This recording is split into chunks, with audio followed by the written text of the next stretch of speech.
sur le terrain, donc je le disais, hein, l'occasion pour les coachs de préparer tout doucement la saison prochaine, et ça se voit énormément du côté louvaniste.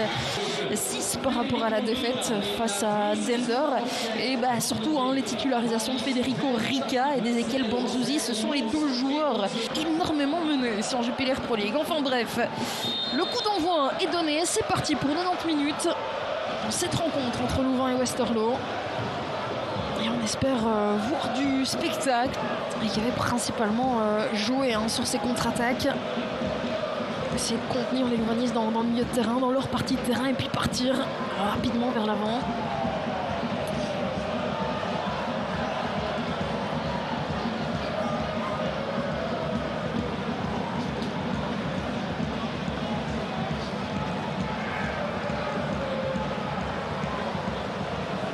Réclamer quelque chose. Côté louvaniste, on râle un petit peu que ce corner ait été octroyé. Alors, Van den Kebus. Une nouvelle fois sur la tête des Woodpleatings.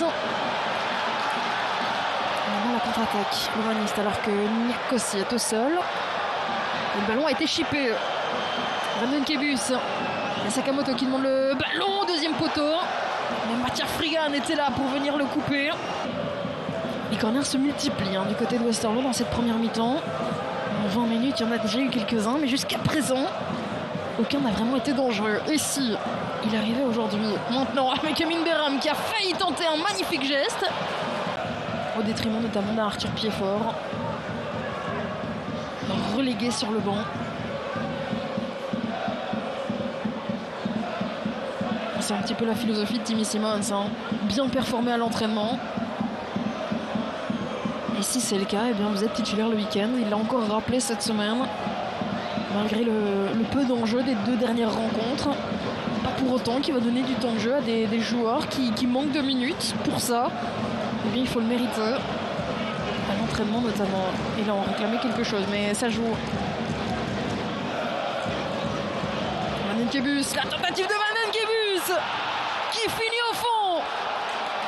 Westerlo est devant grâce à cet homme avec le brassard de capitaine, Thomas Van den Kebus.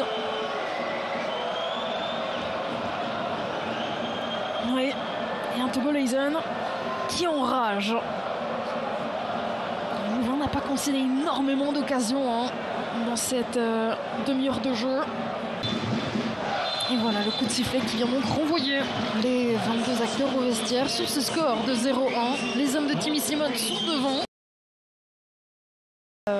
Et puis donc à Westerlo où on avait eu droit à un match totalement fou. Bon, il reste 45 minutes, il n'y a pas eu de changement de part et d'autre, on continue à faire confiance aux mêmes hommes et on va voir ce que ça va donner si les discours des coachs.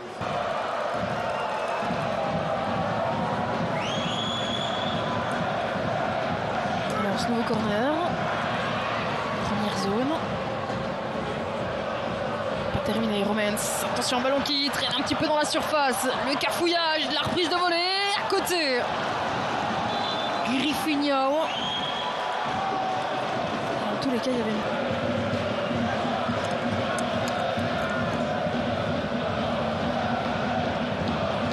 Divine. Attention pour Sakamoto. L'intervention, c'est pas terminé. On est chaud là dans la défense. Bleating était là. Diallo. Son ballon un peu trop loin et derrière Sidorchuk était présent.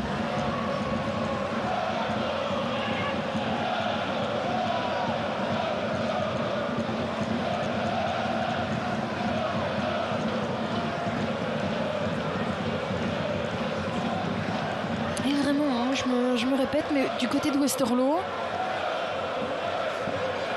on est en train de garder cette rigueur sur le terrain, cette organisation, et pour le moment ça fonctionne bien. Divine pour Frigan, Frigan la frappe et l'arrêt. Oui, première intervention.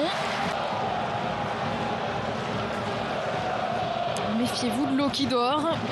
Pas énormément vu Frigan. Eh bien cette frappe, elle aurait pu être plus dangereuse cette saison et on va revoir ici. Le pressing de Islam Slimani. Et derrière. Hein. La perte de balle de Joshmans, l'erreur, avant d'expliquer son désaccord. Et là, on a tout le banc qui essaye un petit peu de le calmer ou du moins de comprendre sa frustration.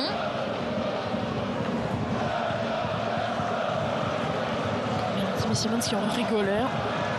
À voir, hein, ça on en parlera en interview d'après-match, mais ça peut être intéressant de voir quel était le souci.